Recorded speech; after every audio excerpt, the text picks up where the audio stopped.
Hi friend, আমি অমিত আর তোমরা দেখছো ঘোরামি বার্ড ফার্ম ইউটিউব চ্যানেল। আজকের এই ভিডিওর মাধ্যমে দেখাবো যে এই গরমের সময় পাখিদের বাচ্চাদেরকে এবং পাখিদেরকে কিভাবে সুস্থ রাখবে। তার আগে যারা নতুন দর্শক বন্ধু রয়েছে প্রত্যেকের কাছে অনুরোধ, তোমরা অবশ্যই চ্যানেলটি সাবস্ক্রাইব করো, ভিডিওতে লাইক করো এবং কমেন্ট করো ভিডিওগুলো কেমন লাগছে। এই গরমে আমার পাখির ঘরের যে প্রত্যেকটা মাটির পাত্র ছিল সেই পাত্রগুলোতে কোনো না কোনো পাত্রতে ডিম রয়েছে অথবা কোনো না কোনো পাত্রতে ছোট ছোট বাচ্চা রয়েছে।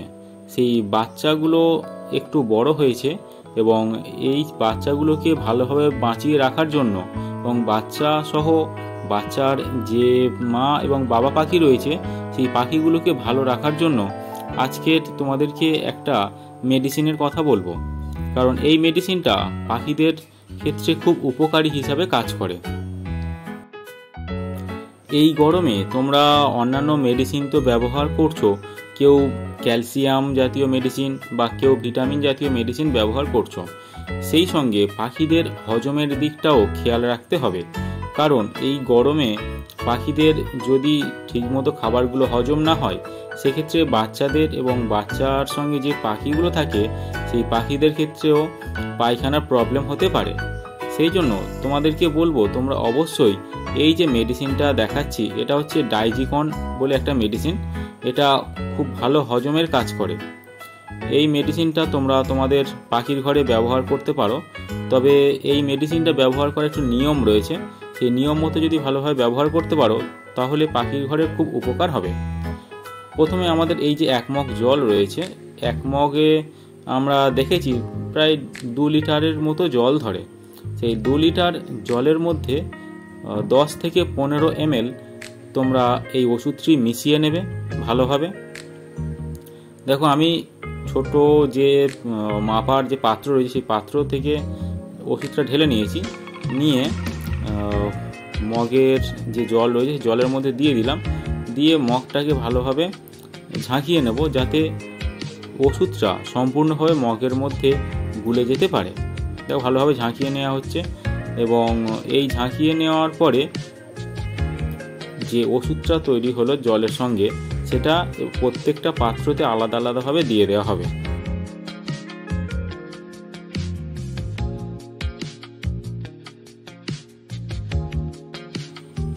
সেই সঙ্গে তোমাদেরকে একটা জিনিস বলি যে যদি পাখির ঘরে জল দিতে চাও এই রকমভাবে ওষুধ মিশিয়ে, তাহলে একটু দেরি করে জল দেওয়াটা ভালো।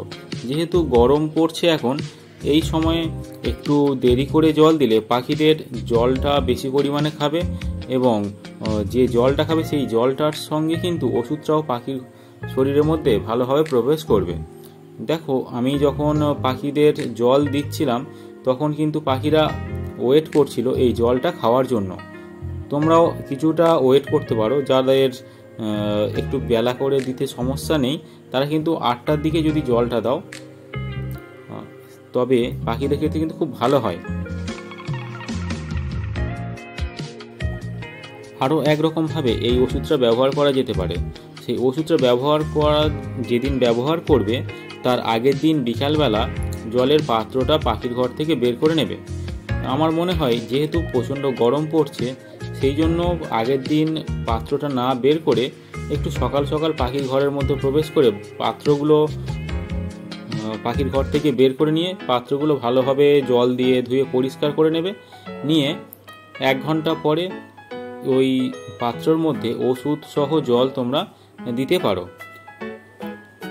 দেখবে যে জল দেওয়ার সঙ্গে সঙ্গে পাখিরা কিন্তু ওই জলটা খাওয়ার জন্য চলে এসেছে। তবে এই ওষুধ সহ জলটা চেষ্টা করবে যেন পুরো পাত্রটা ভর্তি করে না দেওয়া হয়, কারণ গরম পড়ছে। দুপুরবেলার দিকে অর্থাৎ 12টা বা 1টার দিকে এই জলটা চেঞ্জ করে দিয়ে প্লেন জল দেওয়াটা ভালো। এই রকম তোমরা সপ্তাহে পরপর 2 দিন করবে এবং আরও 1 দিন বা 2 দিন গ্যাপ দেওয়ার পরে আরও যখন পরপর এই 2 দিন এই ওষুধগুলো ব্যবহার করবে দেখবে যে বাচ্চা যে সমস্ত রয়েছে তাদের ক্ষেত্রে কোনো হজমের সমস্যা হচ্ছে না। এবং যে সমস্ত মেল এবং ফিমেল পাখিগুলো রয়েছে, অ্যাডাল্ট পাখিগুলো, তাদের ক্ষেত্রেও কিন্তু কোনো সমস্যা হচ্ছে না। পাখিদের জল খাওয়ার সঙ্গে সঙ্গে ওরা কিন্তু ওই খাবারের জলটা নিয়ে চলে যাবে এবং তোর বাচ্চাকে খাবার খাওয়াবে। দেখো, আমি কিন্তু পাখির ঘরের মধ্যে এই গরমে একটা কলমি শাকও ব্যবহার করছি, কারণ কলমি শাকের মধ্যে রয়েছে প্রচুর পরিমাণে মিনারেলস এবং খনিজ জাতীয় পদার্থ। এখানে একটি পাত্রের মধ্যে মেল এবং ফিমেল পাখিটি রয়েছে তার সেই ছোট্ট বাচ্চাকে খাবার খাওয়ানোর জন্য।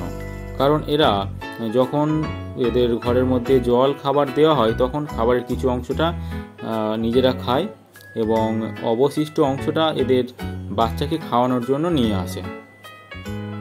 দেখো, একটা পাখি চলে গেল পাত্রের মধ্যে এবং আরও একটা পাখি পাত্রের বাইরে রয়েছে এবং এই পাখিটা কিন্তু যে যদি প্রয়োজন মনে করে তাহলে কিন্তু ওর মাটির পাত্রের মধ্যে চলে যাবে, গিয়ে ওদের যে ছোট ছোট বাচ্চাগুলো রয়েছে সেই বাচ্চাগুলোকে দুজনে একসঙ্গে খাবার খাওয়াবে।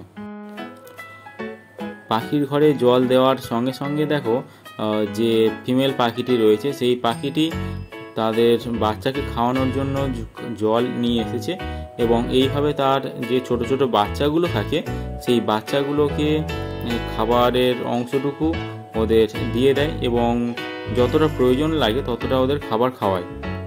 এমন নয় যে বেশি পরিমাণে খাবার খাওয়াবে, সেক্ষেত্রে বাচ্চাদের সমস্যা হতে পারে। সেই জন্য ওরা প্রয়োজন মতো খাবার সংগ্রহ করে নিয়ে এসে ওদের বাচ্চাকে খাবার খাওয়ায়।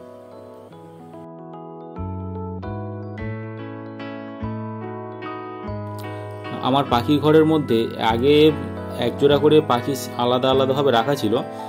এখন খাঁচাটা নষ্ট হয়ে যাওয়ার কারণে সেই একজোড়া পাখিগুলোকে একসঙ্গে নিয়ে কলোনি তৈরি করা হয়েছে। সেই কলোনির মধ্যে কিন্তু আমি এইভাবে বেশি পরিমাণে পাখি রাখিনি, প্রায় একটা কলোনির মধ্যে 10 থেকে 12 জোড়া করে পাখি রাখা হয়েছে, যাতে ভালোভাবে পাখিগুলোকে আমরা পর্যবেক্ষণ করতে পারি। কোন পাখির কি সমস্যা হচ্ছে না হচ্ছে সেগুলোও ভালোভাবে পর্যবেক্ষণ করা যায়। এই জন্য তোমাদেরকে বলবো, যারা নতুন পাখি পালন করতে চাইছো তারা কিন্তু প্রথমে পাখিগুলোকে একটা কলোনির মধ্যে রেখে মেল এবং ফিমেলগুলোকে ভালোভাবে আইডেন্টিফাই করে সেখান থেকে পাখিগুলোকে নিয়ে আলাদা আলাদা সেপারেট হিসেবে তৈরি করতে পারো। ভিডিওটা আজ এই পর্যন্ত। ভিডিওটি কেমন লাগলো প্রত্যেকে কমেন্ট করে জানাবে, আর আগামী দিনে তোমরা কেমন ধরনের ভিডিও পেতে চাও সেটাও অবশ্যই কমেন্ট করে জানাবে। ভিডিওটি শেষ পর্যন্ত দেখার জন্য সকলকে অসংখ্য ধন্যবাদ।